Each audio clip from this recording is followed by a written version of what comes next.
considered a public community meeting. There is a time for public participation during the meeting as indicated in the agenda. I will be conducting this meeting as the president pro tempore through the election of the president, the new president for this year. If everybody will rise for the Pledge of Allegiance.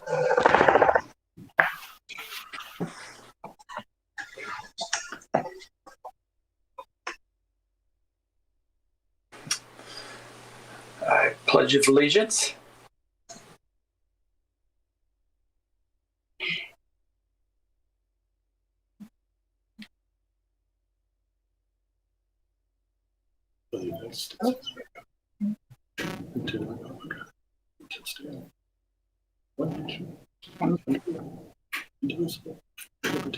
Okay.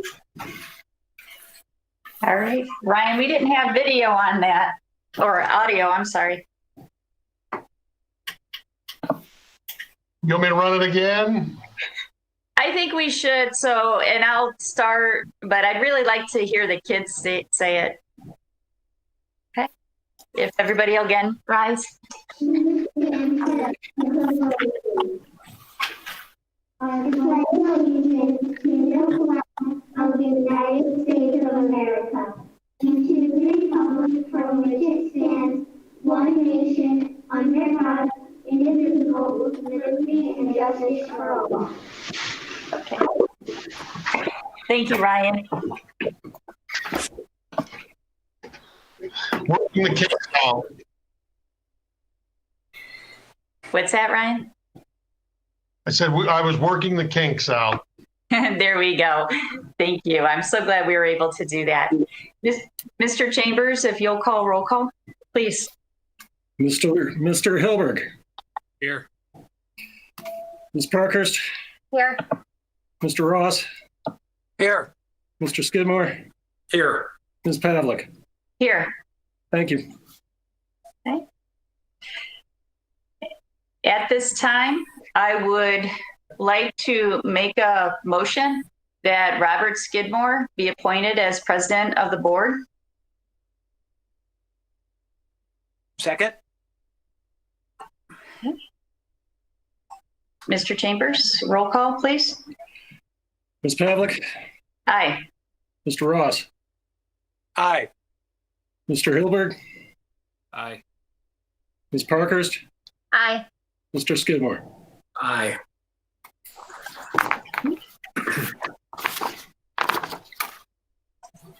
Okay, Mr. Skidmore, would you want to stand for this, or would you just want to raise your hand and we'll do it formally later? Yeah, I'll read my oath from here if that's okay. Put my hand on the Bible. I, Robert Skidmore, solemnly swear that I will support the Constitution of the United States and the Constitution of the State of Ohio, and that I will faithfully and impartially discharge my duties as president of the Board of Education of Medina City School District, Medina County, Ohio, to the best of my ability and in accordance with the laws now in effect and hereinafter to be enacted during my continuance in said office until my successor is elected and qualified. Congratulations, Mr. Skidmore. Thank you. Congratulations, Rob. Thanks.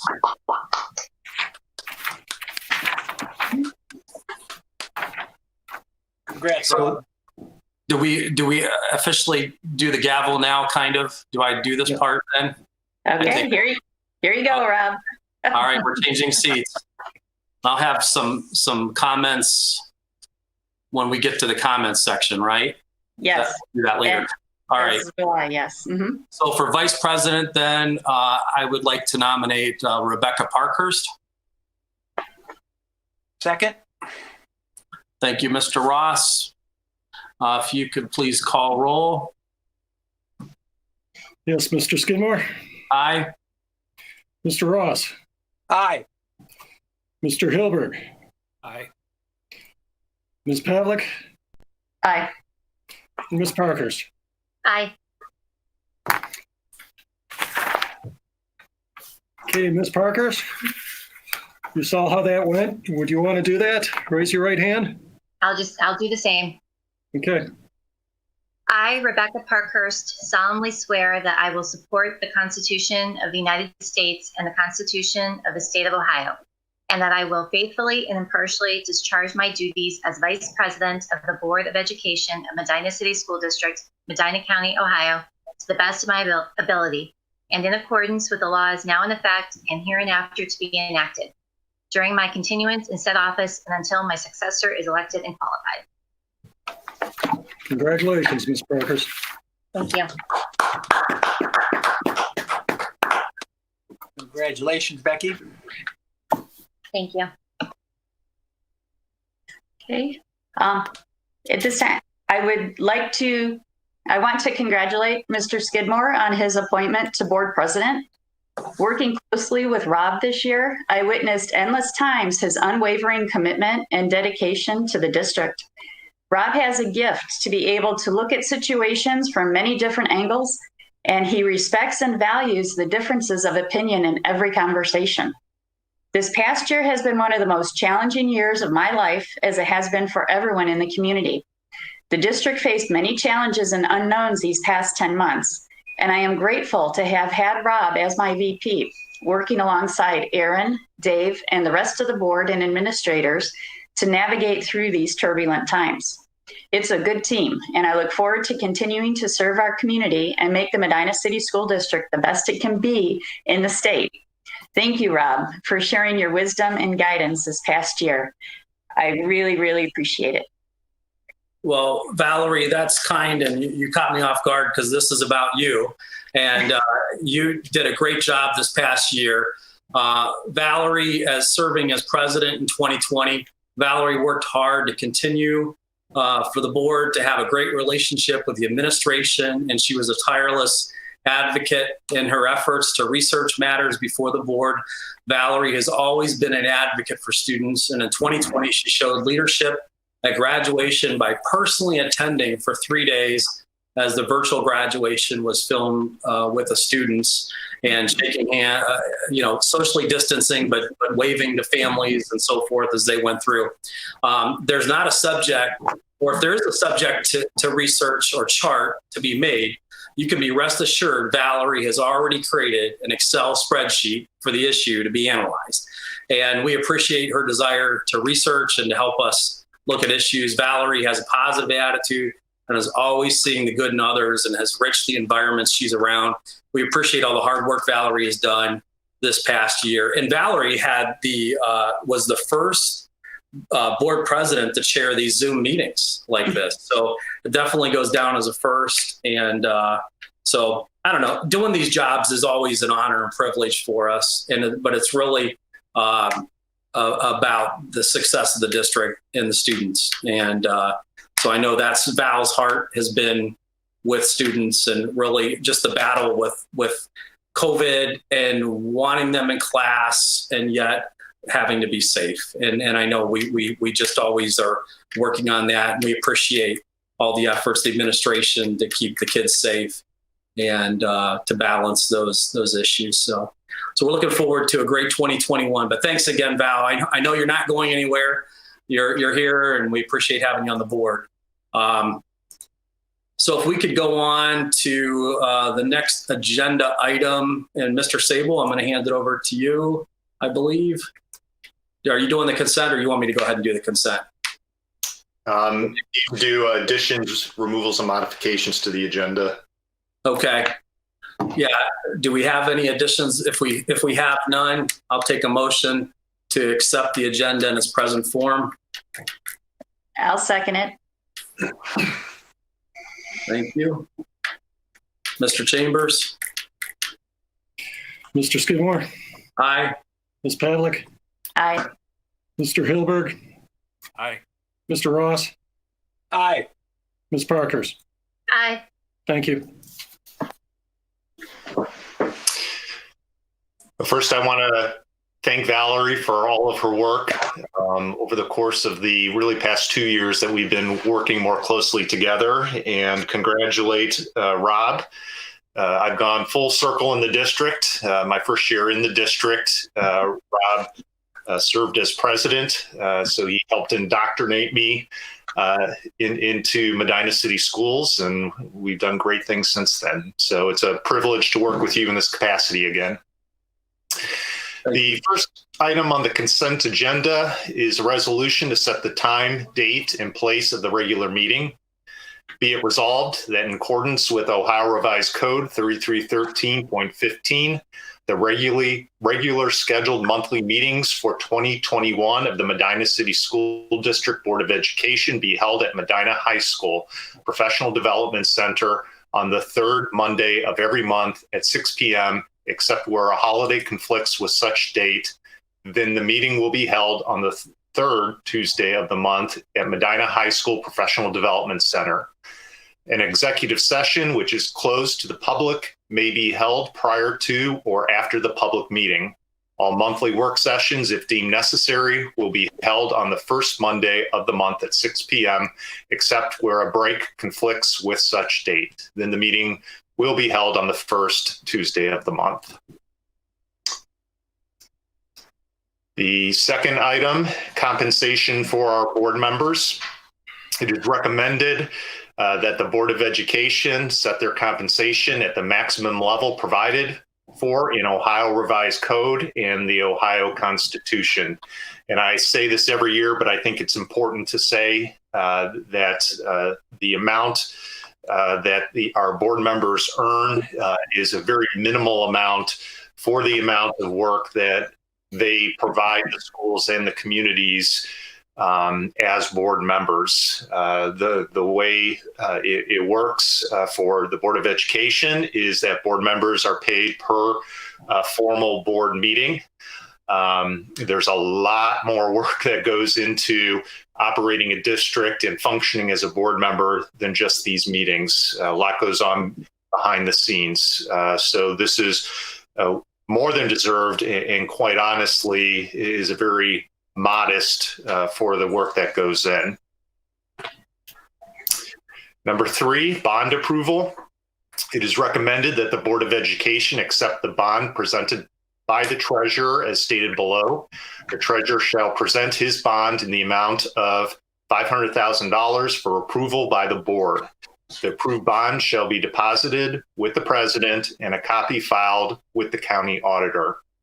I would also like to point out that we initially had a bond listed as well for the Director of Business Affairs. We have since removed that item because we have insurance coverage up to $20,000 for the Director of Business Affairs. The bond that was being presented was for $25,000, so it's a minimal difference between the bond we were recommending versus the insurance coverage that we have.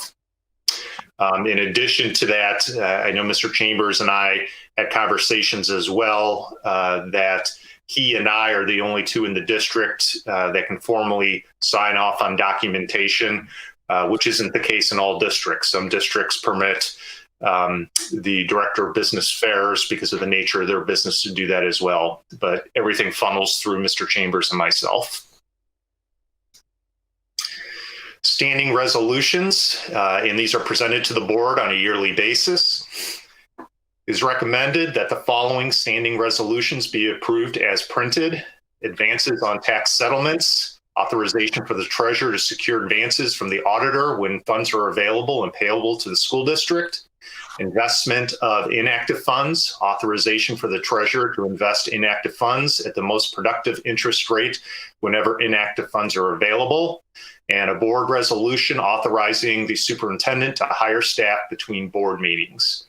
To authorize the superintendent during periods when this board is not in session to make offers of employment directly to candidates for either teaching or non-teaching positions on behalf of this board, subject to subsequent vote of ratification by this board, provided, however, that upon ratification by this board, the employment shall be deemed effective as of the date and time of the employee's acceptance of the superintendent's offer.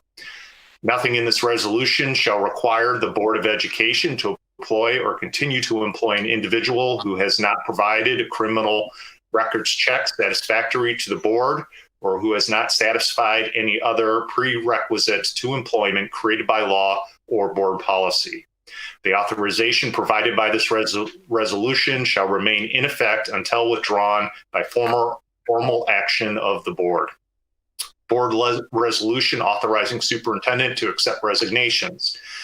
To authorize the superintendent on behalf of this board to accept resignations which have been submitted by employees during times when this board is not in session, subject to ratification by this board, provided, however, that upon ratification by this board, such resignation shall be deemed effective as of the date and time of the superintendent's acceptance. The authorization provided by this resolution shall remain in effect until withdrawn by formal action of this board. Approved district purchasing agents. It is recommended that the board appoint the superintendent or designee and the treasurer as district purchasing agents. And the next resolution, it is recommended that the Board of Education adopt the resolution to appoint David Chambers, treasurer, as the Medina City Schools Board of Education designee to attend public records training pursuant to Ohio Revised Code 149.43 and Ohio Revised Code 109.43. And just to provide some explanation, anytime we receive a public records request, no matter what the topic is, that request must be initiated through Mr. Chambers.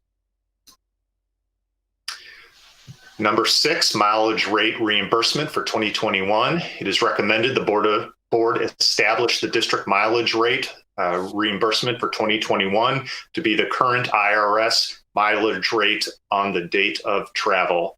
And this is consistent with past practice within the district. And Mr. Chambers actually just shared with me last week that it has gone down in the new year. Number 7, employment of legal counsel. It is recommended that the Board of Education employ the following firms as our legal counsel to the board on an as needed basis. Number 8, OSBA membership. It is suggested that the board renew membership in the Ohio School Boards Association for 2021. And then it is recommended that the Board of Education select Board of Education President Rob Skidmore to serve as the delegate, and Board of Education Vice President Rebecca Parkhurst to serve as the alternate representing the board at the 2021 OSBA annual business meeting. I'll make a motion to approve these actions.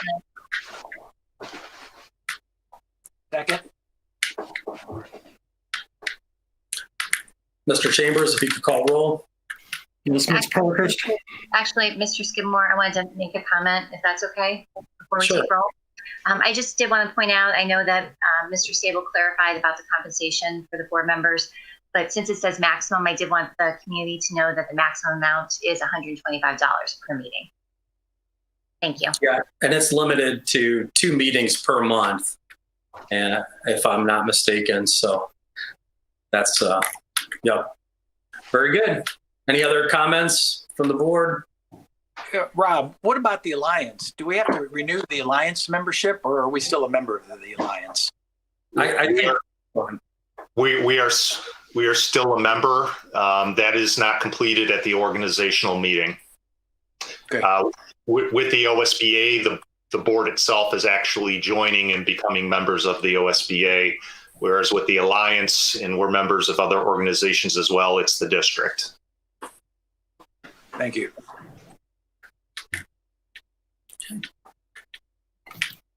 Mr. Chambers? Ms. Parkhurst. Aye. Mr. Ross. Aye. Ms. Pavlik. Aye. Mr. Hilberg. Aye. Mr. Skidmore. Aye. Thank you. And the next item is another employment of legal counsel. It is recommended that the Board of Education employ the following firm as our legal counsel to the board on an as-needed basis: Critchfield, and Johnston. I'll make that motion. I'll second. I just want to make a comment that I will be abstaining from this vote as there is a member of the firm that's currently serving on the board of directors at my place of employment. So I will be abstaining to avoid the appearance of any conflict of interest. Okay. Mr. Chambers? Mr. Skidmore, Aye. Ms. Pavlik, Aye. Mr. Hilberg, Aye. Mr. Ross, Aye. Ms. Parkhurst. Abstain. Thank you. Next up are our district superintendent committees. These committees are held on a monthly basis. Minutes are kept and posted on our web page. Community members, in addition to board members and administration, as well as in some cases staff members, serve on these committees. The first committee is the curriculum and instruction. It is recommended that the Board of Education appoint Rebecca Parkhurst and Valerie Pavlik to serve as representatives of the board on the Medina City Schools Curriculum and Instruction Committee. It is recommended that the Board of Education appoint Valerie Pavlik and Robert Skidmore to serve as representatives of the board on the Medina City Schools Facility Committee. And it is recommended that the Board of Education appoint Ronald Ross and Brian Hilberg to serve as representatives of the board on the Medina City Schools Finance Committee. It is recommended that the Board of Education appoint Robert Skidmore and Rebecca Parkhurst to serve as representatives of the board on the Medina City Schools Board Policy Committee. It is recommended that the Board of Education appoint Valerie Pavlik and Rebecca Parkhurst to serve as representatives of the board on the Medina City Schools Business Advisory Committee. With the Business Advisory Committee, I do want to point out that we've changed the structure of this committee. We have joined the consortium that the Medina County ESC offers. So we are partnering with other districts in the county. And that is creating a larger reach for our interactions with the business community. We are still going to continue to have annual or semi-annual meetings because we want to make sure we keep up personal relationships with businesses within our school district. And number 6, it is recommended that the Board of Education approve the regularly scheduled monthly meeting dates for the curriculum and instruction, finance, facilities, and policy committees for 2021. And these dates will also be posted on our website. I'll make a motion to approve the superintendent committee appointments. Second. Everybody's good with their assignments, I hope, right? I don't think we've had too many changes this year, it looks like. So good. All right, Mr. Chambers, if you call roll. Yes, Ms. Pavlik, Aye. Mr. Ross, Aye. Mr. Hilberg, Aye. Ms. Parkhurst, Aye. Mr. Skidmore. Aye. Thank you. And the Medina County Career Center appointment, it is recommended that the Board of Education appoint Valerie Pavlik to serve as a representative of the Medina City Schools to the board of the Medina County Career Center effective 2021 through 2023 due to the resignation of Robert Skidmore. And we did publicly attach Mr. Skidmore's resignation as well. And just for comment on this, there are 2 spots that Medina has. Brunswick has several spots. Each district has a certain number of spots on this board. Some of the smaller districts just have 1 board member, like Black River or Buckeye. And I believe there's 9 board members at the Career Center, and they generally meet once a month. Mr. Hilberg is currently a board member there, and I believe he's been there, the last year, if I'm not mistaken, on that board. And I think it's great that Valerie's willing to serve out there this year. And I've appreciated the opportunity. One of the things, when I got on this board, I had not really thought that was an opportunity to serve out there. And it was very enjoyable. So it's a whole nother board, just like this board, out at the Career Center. So, and there's a lot of great things going on out there.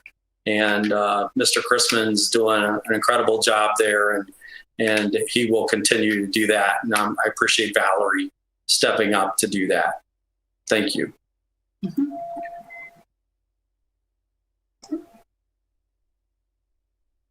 I'll make a motion to approve action item K.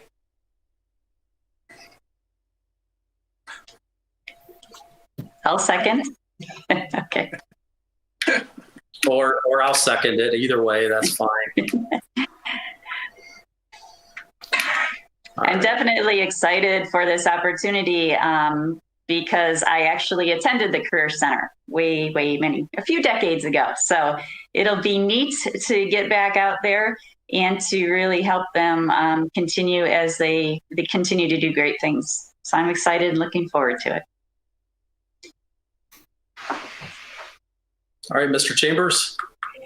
Mr. Ross, Aye. Ms. Pavlik, Aye. Mr. Hilberg, Aye. Ms. Parkhurst, Aye. Mr. Skidmore.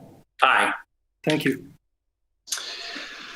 Recreation Center Committee has recommended that the Board of Education appoint the Assistant Superintendent and a Central Office Administrator team member as assigned by the Superintendent to serve as the delegates representing the Medina City Schools at the Medina Community Recreation Center. Board member Ronald Ross will serve as the ex officio committee member.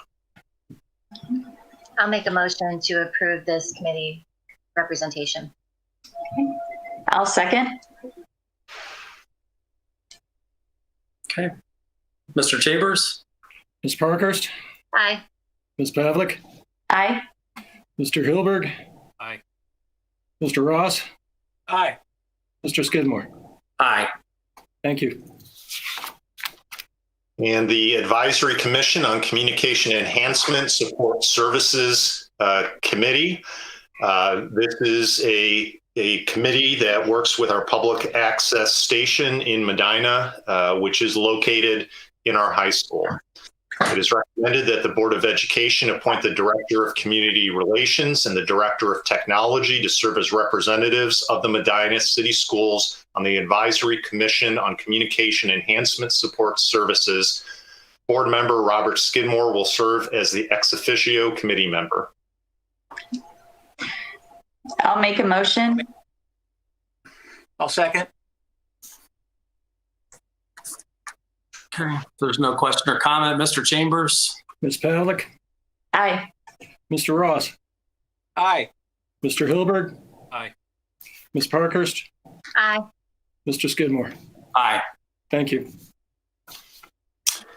And OSBA liaisons. It is recommended that the Board of Education select Brian Hilberg to serve as the OSBA legislative liaison and Valerie Pavlik as the alternate.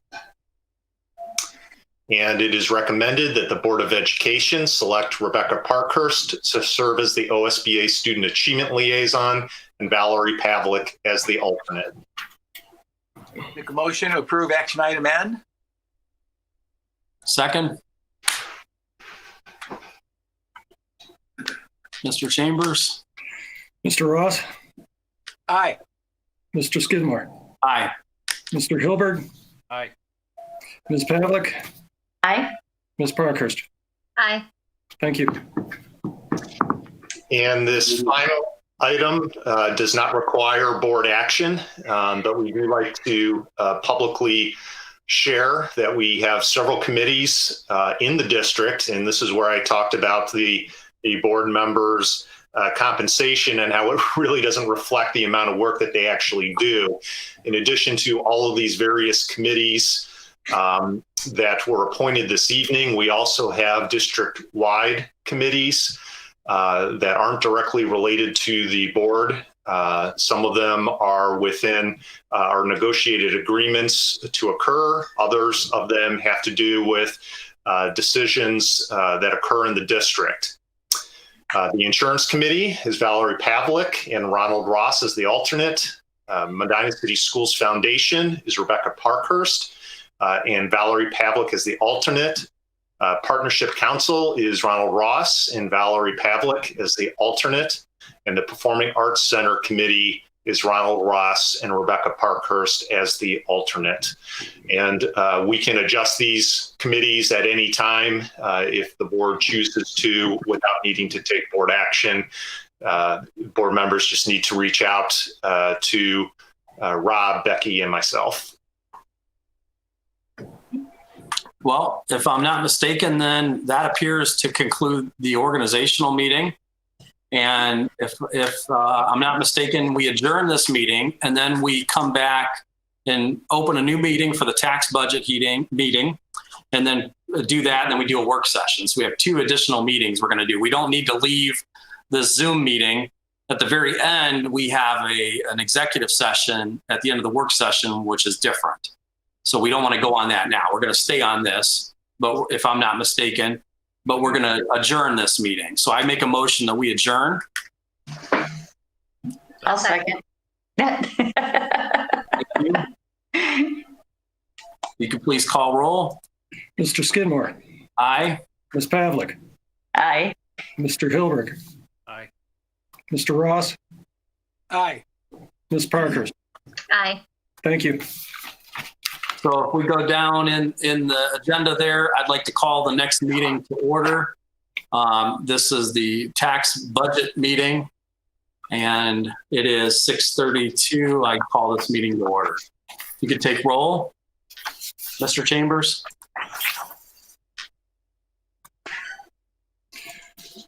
Yes, Ms. Pavlik, Aye. Mr. Hilberg, Aye. Mr. Ross, Aye. Ms. Parkhurst, Here. Mr. Skidmore. Here. Thank you. And then I will hand it over to you, Mr. Chambers. Go ahead. Thank you very much. The purpose of your tax budget hearing is basically the board is setting the tax budget for the county auditor to set tax rates for the upcoming tax year, which is collection year 2022. We just received tax bills this year based on last year's tax budget.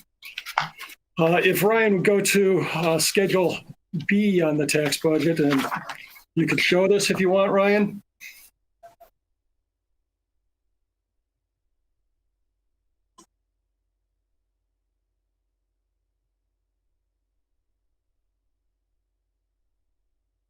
I don't know if he's on here. We have it on Schedule 2. Is that what you mean? It's on page 6 of the attachment. Yeah. I'll pull it up. Okay. Here we go. Hold on 1 minute.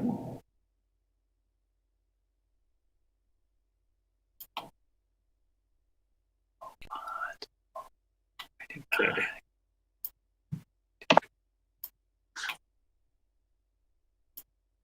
Okay, let me get out there now. Sorry, present now.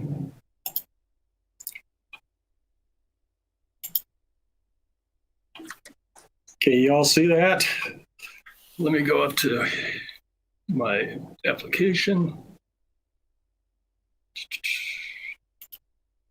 Okay, here's your tax budget itself. Your first page basically says that we started this on December 11th.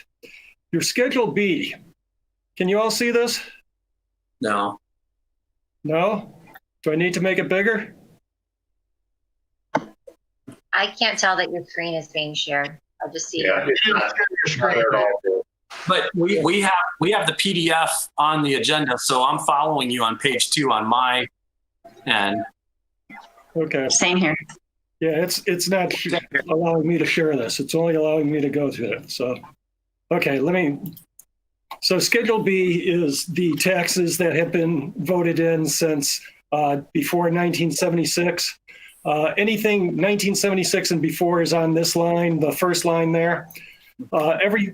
levy that has been voted in has been placed after that for 1983, 86, 87, 90, 95, and 2005.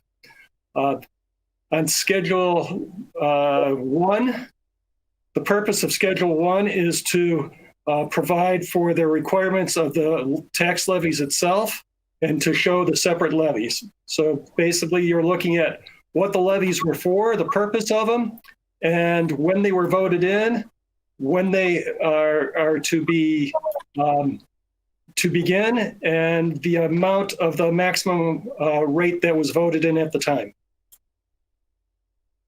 Schedule 2 is the purpose is to demonstrate the need for the property tax revenues to cover the estimated expenditures of the budget. And there's 3 places that we have monies coming in. You have your general fund, you have your bond retirement, and you have your substitute levy. And each of these we've created for collection year 2022, we've created a half-year budget so that we could work fiscally and the county could work for the calendar year. Then you have Schedule 3. The first page is a summary of Schedule 3, the summary of the statement.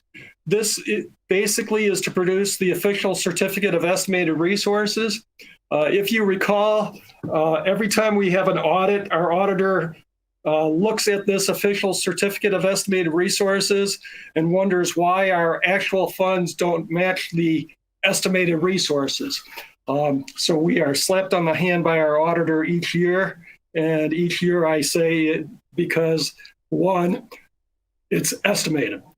So that basically stops the slapping on the hand for me. The next page down is your detail of the certificate itself. You can see that we have every fund that the district has in its portfolio here. And it's broken out between special revenue funds, other debt service funds, capital project funds, enterprise funds, internal service funds, and fiduciary funds. Our total budget for the next fiscal year, we're looking at, I believe, $176 million for all of our funds itself, total resources for expenditure. And finally, we have our voted and unvoted debt. These were voted in 1999. We have 2 refunded issues that we're paying on right now. $4 million for that is refunded in 2013, and we only have $168,000 remaining for the refunding issue that was voted in 2015. The last page is tax anticipation notes, and we don't have any tax anticipation notes here in this school district. Are there any questions?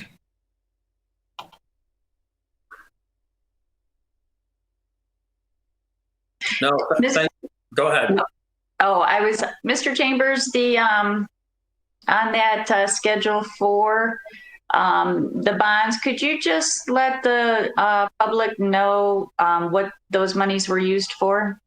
These were the bonds that were used to pay for I believe it's the extension on, what is it, Blake? And your Waite and Northrop buildings itself. There are also monies out there for the high school.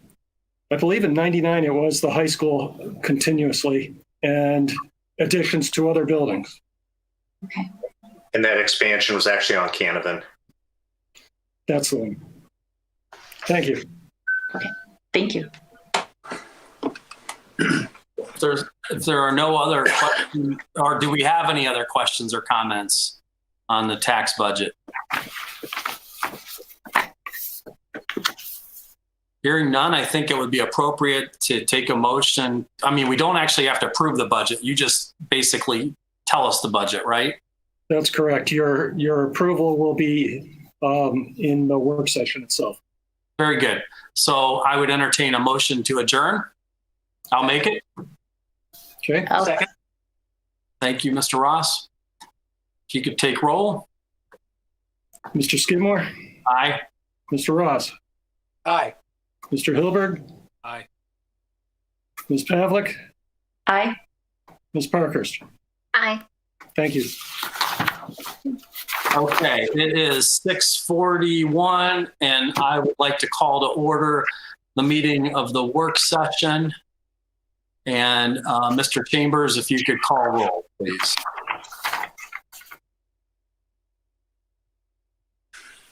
Mr. Hilberg. Here. Mr. Ross, Here. Ms. Pavlik. Ms. Pavlik, Becky?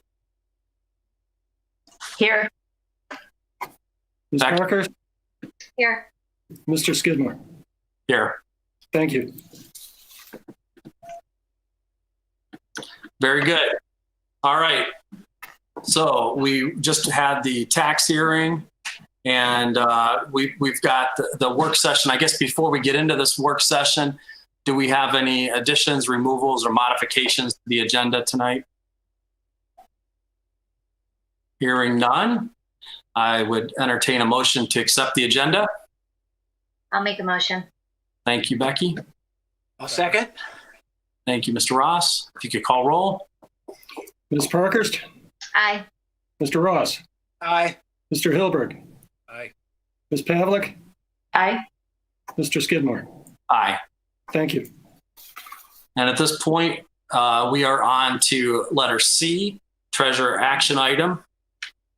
Do you want to do anything to mention that again, or should we go ahead and just make a motion? Sure, I'll just go right through it. If it please the board, it is recommended that the Board of Education adopt the fiscal year 2022 tax budget. I'll make a motion make to accept the tax budget. Okay. Mr. Parkhurst or Mrs. Parkhurst, Mr. Ross made the second. Okay. Thank you.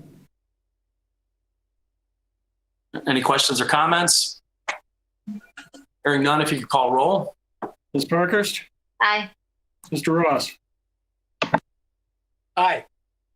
Mr. Hilberg. Aye. Ms. Pavlik, Aye. Mr. Skidmore. Aye. Thank you. All right, Mr. Sable, item D. And we have two items to share and discuss with the board this evening. And I invite our co-team members here to provide feedback as well as I share information. The first is a COVID and return to school update. I did send out a fairly lengthy communication on Friday afternoon regarding the direction we're going to be heading with our students returning to school. That notification comes after the winter break, and we've been in an online learning format since Thanksgiving. Last week, the governor announced some adjustments as well as provided clarification on changes that are being made in Ohio to the contact tracing as well as the quarantine procedures, and this is specifically for school districts. These changes are the result of a study that was done in various districts across the state looking at students contracting the coronavirus in school. Specifically, they looked at students that were quarantined, and if those quarantined students became sick with the COVID virus because they were in proximity of a positive student. The 6-foot radius was previously used to identify students that were in close proximity for a cumulative length of 15 minutes.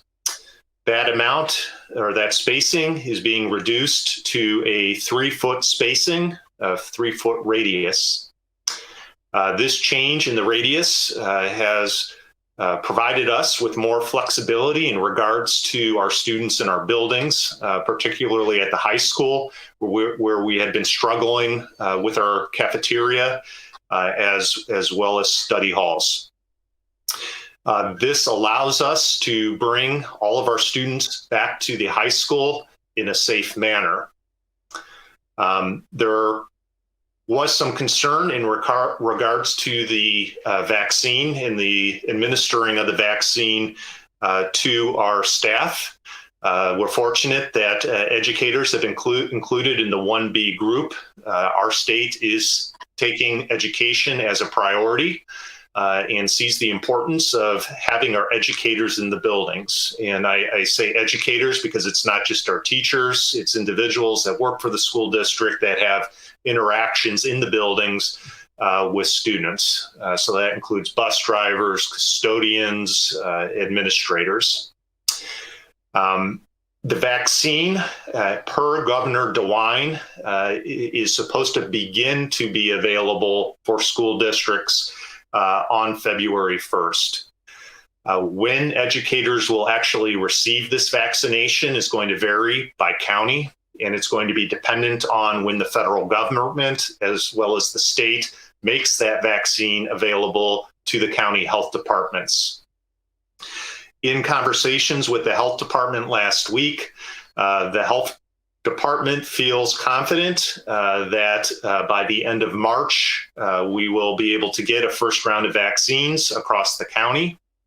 Of course, this is subject to change depending on what happens at the state and federal level. But so far, the distribution has gone fairly smoothly in the county. The vaccination of our teachers was not a factor in making the decision to bring our high school students back full time. It's definitely a benefit and something that we're looking forward to. The reason was the change in spacing. When we look at the spacing of our students, we're not only concerned about our students and their area, but our staff members as well, as staff members can be quarantined if they're around a positive student or vice versa. We have procedures in place for our staff where they have really a lot more flexibility than our students do in regards to ensuring that that social distancing exists. That's because generally speaking, during the class, students are in their desks. And when we're looking at the spacing, it's about setting up the desks and where those students are going to sit throughout the period. Our teachers, custodians, other staff are instructed to stay 3 feet apart and not have direct interactions with students.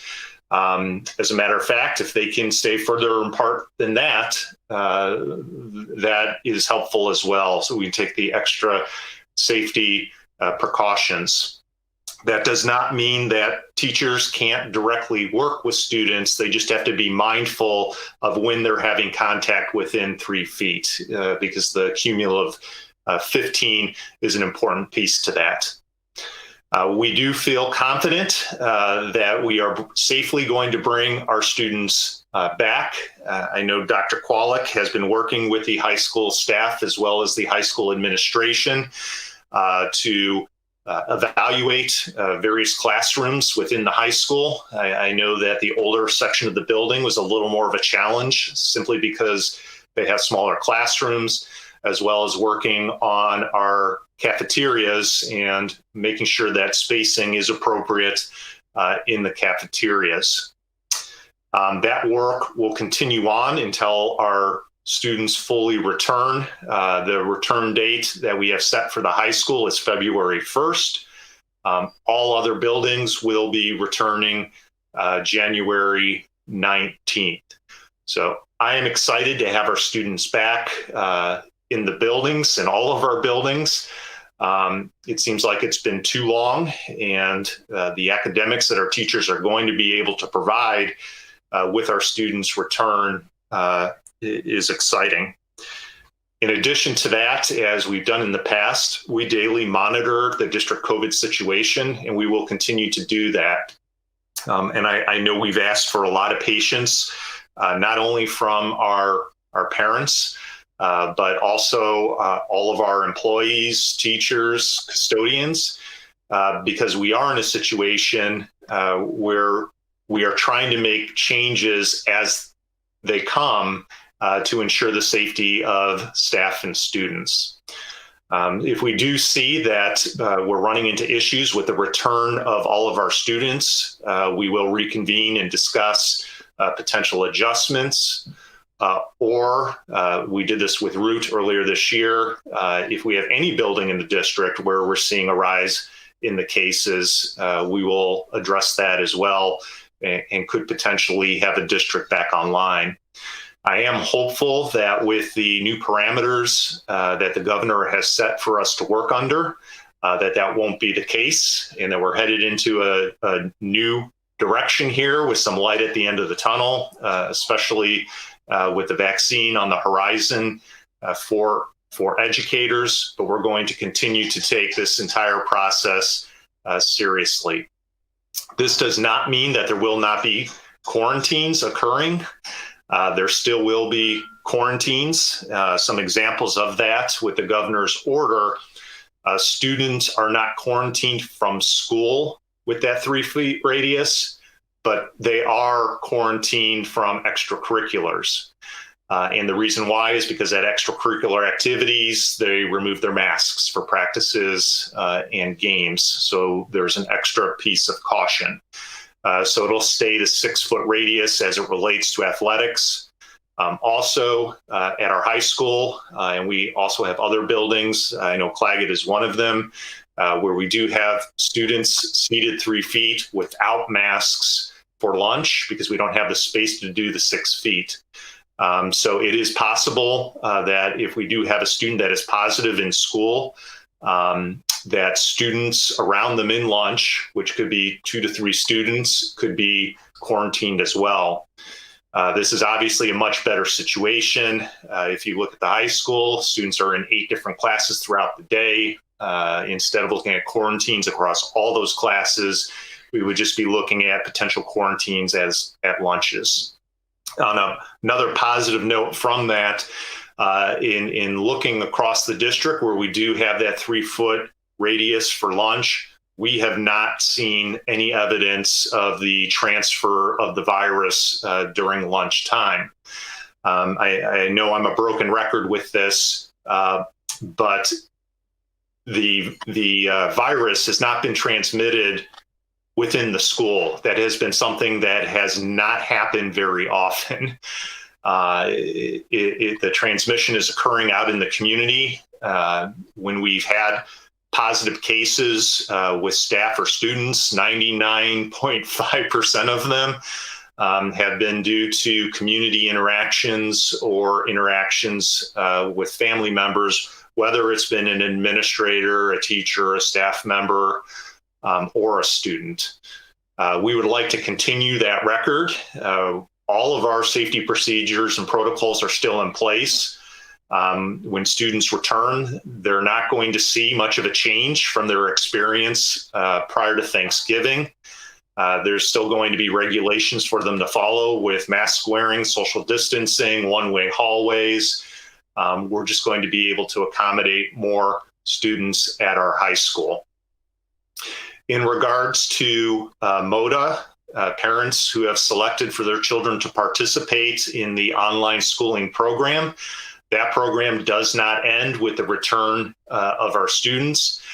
Parents who have elected to take part in MODA will continue with MODA through the end of the school year. So we don't want a disruption in MODA's academic education midway through. So that consistency is important.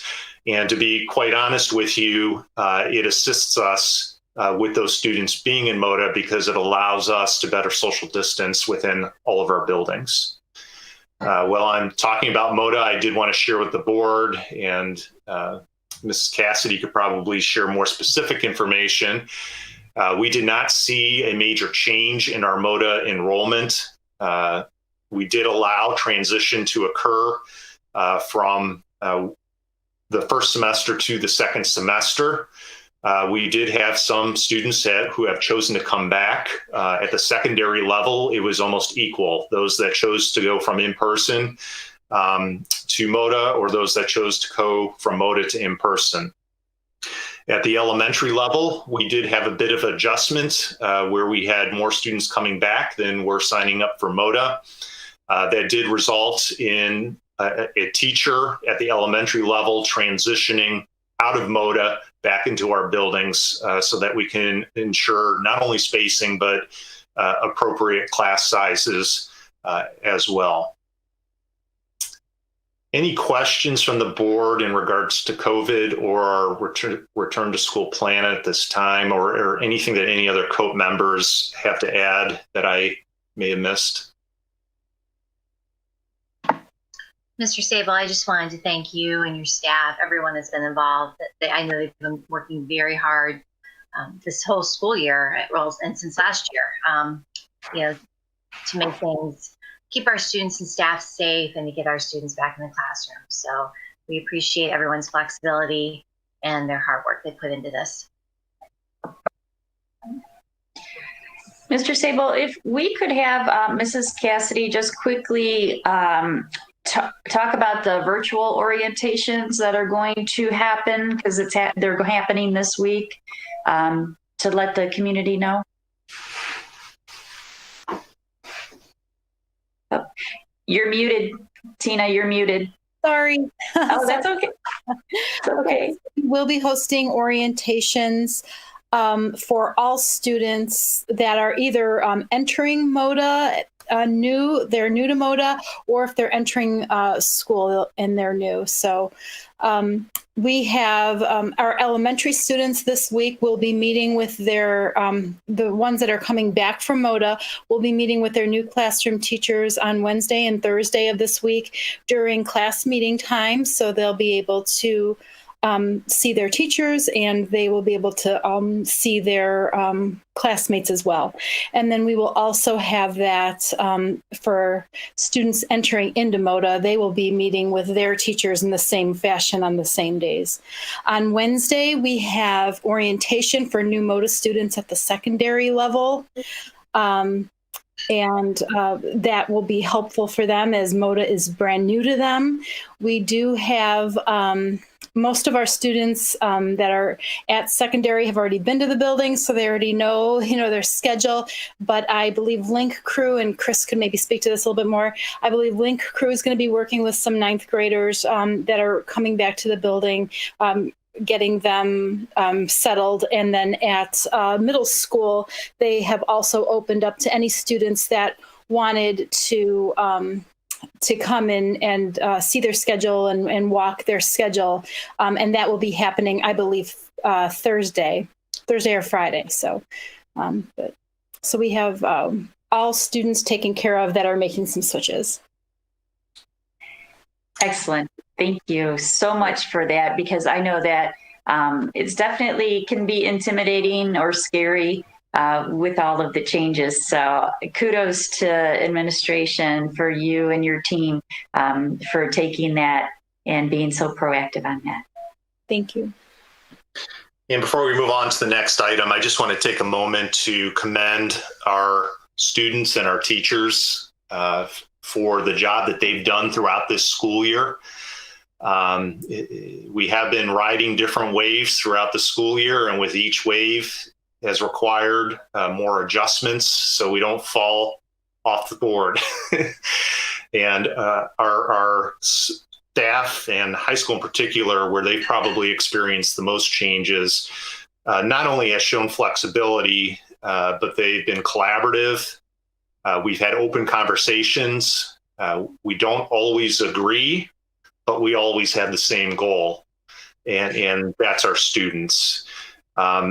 I know I've said this to members of the board before, but we're very fortunate at Medina City Schools with the relationship we have across the district.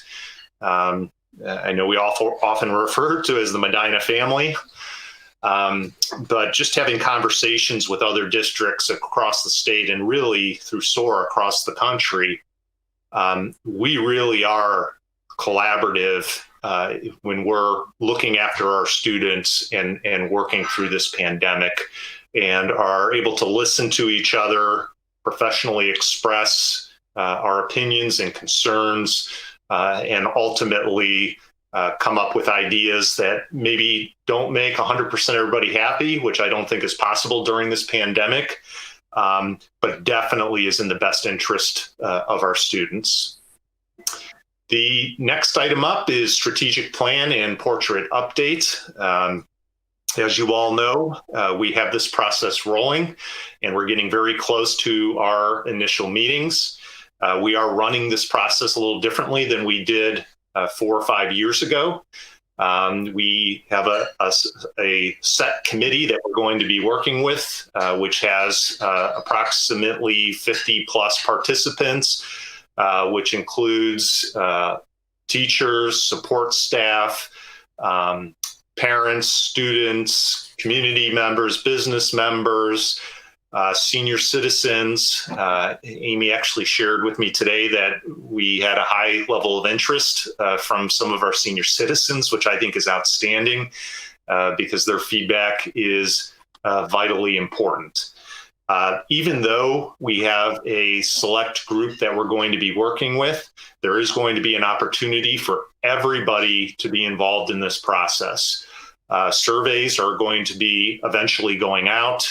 In addition, there's going to be phone interviews because we want to ensure that we are getting the entire global picture of where we're headed as a school district. And I want to turn it over to Amy and Tina to fill in the gaps that I missed in regards to what's coming up and maybe some of the dates and how the meetings are going to occur. I can talk a bit about how the meetings are going to occur. The meetings are all going to be virtual. And as Mr. Sable mentioned, the first one is coming up soon on January 20th. And that'll kind of be the kickoff meeting. All these meetings are going to be run by the Impact Group we're working closely with to go through this entire process. Meetings after that are February 3rd, February 17th, and then March 3rd. So at some point, the large group, which is actually close to about 100 participants now, which is great, will be broken apart. So they'll each have their own Zoom meetings so that they can discuss the different topics. And what's really going to be great about this whole process is that our principals are going to be involved, where they're going to actually be moderating some of these groups. So they'll be able to work closely with our community members. I appreciate you correcting me, Amy, on the amount of participants. We originally, when we started this process, we're looking at 50, and the more we dug into it, we saw that that's for the size of our school district and our community and how involved people are in our school district, that it was important to double that number. Are there any questions from the board about the process? One thing that I might add is that the formal invitations are going to go out. The list that was created in the process and working with the principals, those invitations will be going out on Wednesday. So there'll be a formal opportunity for those who want to participate to reply back and make sure that they are included. And all Board of Education members will be receiving an invitation. Yes. Thank you. Mm-hmm. Any questions or other comments regarding either of our items for discussion tonight, either by the board or by the administrative team?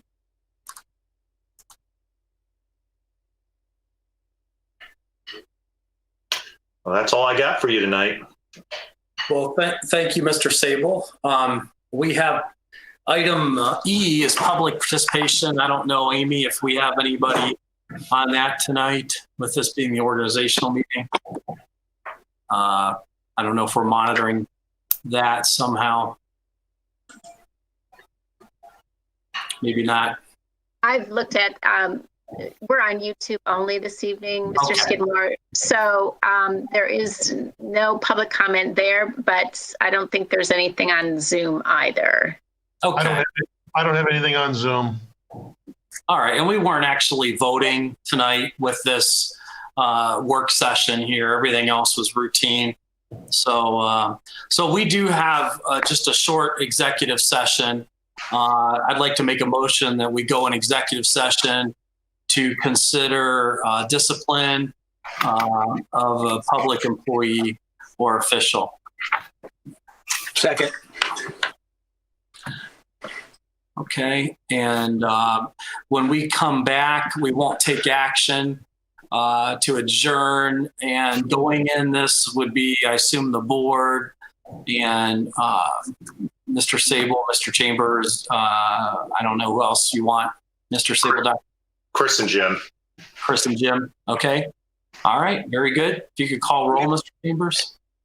Rob, do we have to sign out of this and go? Yes, that would be as we normally do. There's a separate invitation that was sent by Mr. Sable for that other meeting. Okay. In your emails. And then I think we'll actually just adjourn there, if I'm not mistaken, of what we've been doing. But unless we come back, either way. Okay. Okay, Mr. Skidmore, Aye. Mr. Ross, Aye. Mr. Hilberg, Aye. Ms. Pavlik, Aye. Ms. Parkhurst. Aye. Thank you. Okay. Thank you. Thank you. Thank You you. all. Thanks, Aaron.